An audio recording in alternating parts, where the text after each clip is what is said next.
So I landed in an all-vegan diner just outside of Dallas, which turns out Dallas is like super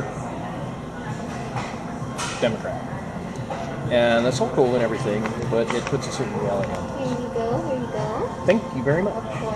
Let me know if you have any questions. I've got lots of questions. Yes. What is the total scope of the universe in size? I could not tell you that. I wish I knew. Nobody can. I was actually Isn't that an amazing thing to think about? How really small we are. It's really like, it's very daunting to think about because sometimes I was actually just thinking about it because of the fact that, like, you know how we get worked up over little things? And I'm like, just what does it really matter? I think scale is something that if you get a perspective, you can look at it two different ways. You can look at it from a pessimist's point of view, that it's too big to have any hope, give up now, right? Or you can look at something in the scale of universes as being, it's so big, there's lots of opportunity. Very true. Here's a thought for you. All the best science, most honest scientists, my beard was like showing up in my frame of vision, and I'm like, what is that thing? Okay. Tell us very clearly, Earth is temporary.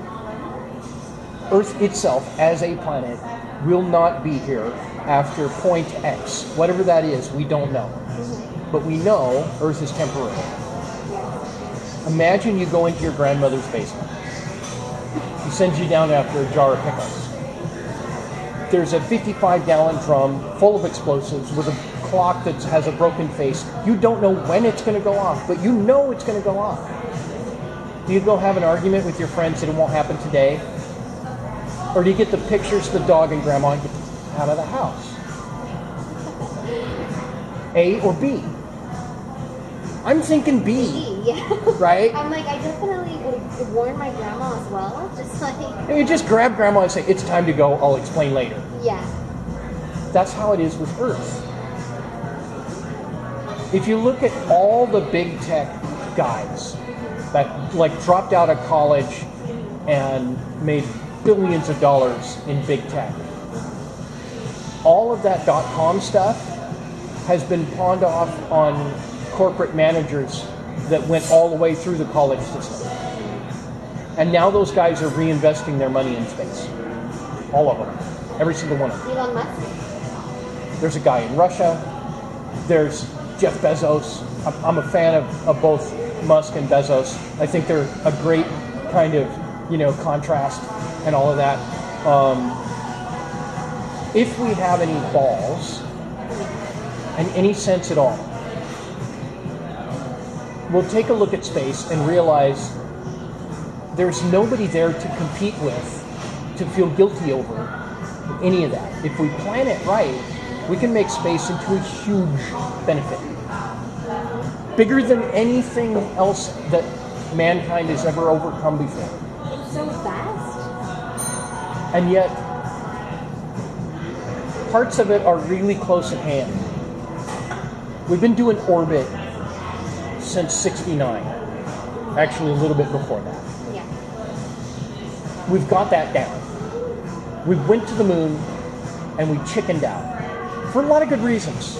It is scary out there. Mm-hmm. But I think now is the time, and Trump was right when he put the industrial or executive order through to go back to the moon, to send a man and a woman to the south pole of the moon to look for permanently shaded ice.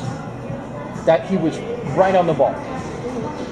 Because if we want to do anything in space, we need those resources. Have you ever looked into like aquaponics and hydroponics? There's a restaurant in New York City that just recently came online, and they've dedicated that all of their produce is going to come from the roof. That is awesome. If we go into space, the best thing to do is bring plants with us, and even animals. start a new civilization. If the U.S. Constitution is the best civil contract we've come up with yet, partially because it's scalable, did you know that England could apply for statehood? Now, DC can't, Cuba can't. They're not big enough. They don't have what it takes to be a whole state. A state has to be strong enough to be its own government and to stand up to the federal government and do these kinds of things. A place like Iran, a place like the UK, Germany, Japan, are all big enough to be states because we're scalable. As we grow, we can expand, but compartmentally. So this little group takes care of their thing, and this little group takes care of this thing. Imagine if you had a constitution for space. I don't think that would be logical. What's that? I don't think it would be logical. To have law and government in space? Well, yeah, I guess so. If you want to move, if you want to start. Take a look at the Bill of Rights. Your ability to have free speech, to seek happiness, to defend yourself. That's a big one. The Second Amendment says you're allowed to defend yourself against your own government. There's a reason the Founding Fathers did that, was because they had to throw off a corrupt king. And we vote our kings in for 4 to 8 years. If we don't like them, we pick somebody else. And maybe we're the ones that make the wrong decision once in a while.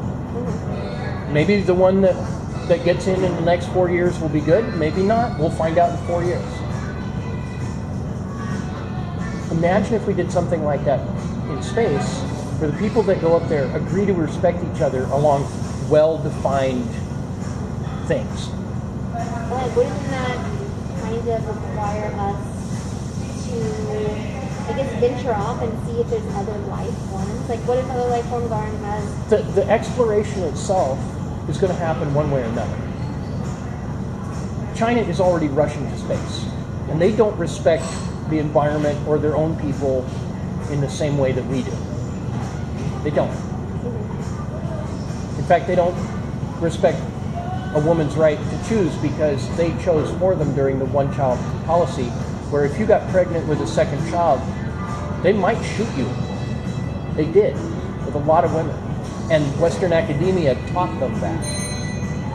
Taught them the phobia, the fallacy of overpopulation, which it turns out now Japan and China are really screwed demographically because they have more seniors than they have working age people because they stopped having enough babies to keep up with the demographics. And the U.S. is not far behind. We're in big trouble. We've got to make babies. And we're having a really tough time getting over the propaganda that people pushed out. And that's one of the things that makes free speech so important. And the right to defend yourself against your government is so important. And the other rights that we have. To not have your government just come and strip everything away from you, 14th Amendment, stuff like that. If we build a program like that in space, if we bring in a kind of OSHA, and we bring in an EPA and an FDA and these kinds of things, big corporations and big organizations can't abuse people in space. But what about treaties that we have already set into place? Would those be just completely disregarded in space? The Lunar Treaty and the Space Treaty are the two main treaties. There's a whole bunch of other material, and that's true. But one of the things about treaties is there's different ways to break a treaty. One is just break it, which is kind of the common way, I'm sorry to say. But another way is to negotiate a new treaty to overcome the other. And now that we know a lot more about space, and we have cell phones and internet, and we can discuss things on a global scale with the whole populace, we can start looking at how do we negotiate a new treaty for space that protects Earth from the bad behavior of people in space. We have to go to space, but the people who go into space will have military dominance over Earth. That's kind of like when my brother was beating me up and he was sitting on me, and he knew if he let me up, I might beat him up. So he's got to figure out how to get me to not attack him as he gets up after beating me up. Yeah. So if we let people into space, we should do so in a coordinated, agreed upon way, with respect to the laws that actually worked. Even when our own people, you look at this last election is a good example of how if we'd have been a kingdom, we'd have seemed to have killed the king and gone to civil war. And millions of people would have died. But because we have an election that we can finagle over and we can bitch about, we don't end up with the war of religion like they had in France, where millions of people died. It's much better. Yeah. It's a pain. It makes us all upset, but we don't raise guns and shoot our brothers and sisters. I just came from Idaho where I was the only Republican in the House. And I'm not a traditional Republican. I'm very much in favor of a lot of the things that liberal ideals come to, but I've seen the things that liberals got too far and too abusive and hypocritical. That's why I voted for Trump. Because he cleaned up a lot of stuff. He wasn't hypocritical. He was rude, crude, socially unacceptable, and he did exactly what he said, which is rare in a politician. That's a good point. If you sign a contract, don't you expect the other side to keep his part of the bargain? If you rent a place and he says you're good for a year, and he tries to kick you out in 6 months, he's breaking his oath. I'm going to look at the menu for a few minutes. This has been a very interesting conversation. We can continue. We should chat more. Yes. Okay.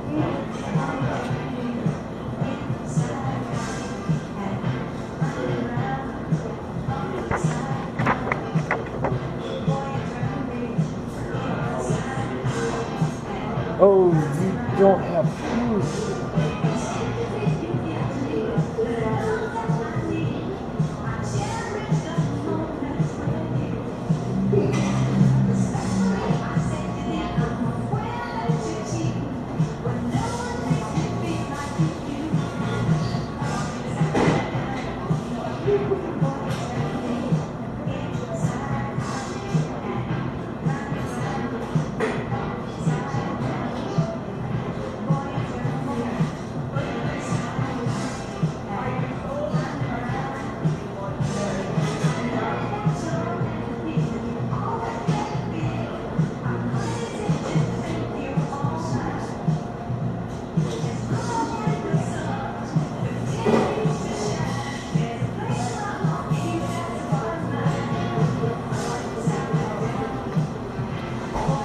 Dude, I don't know what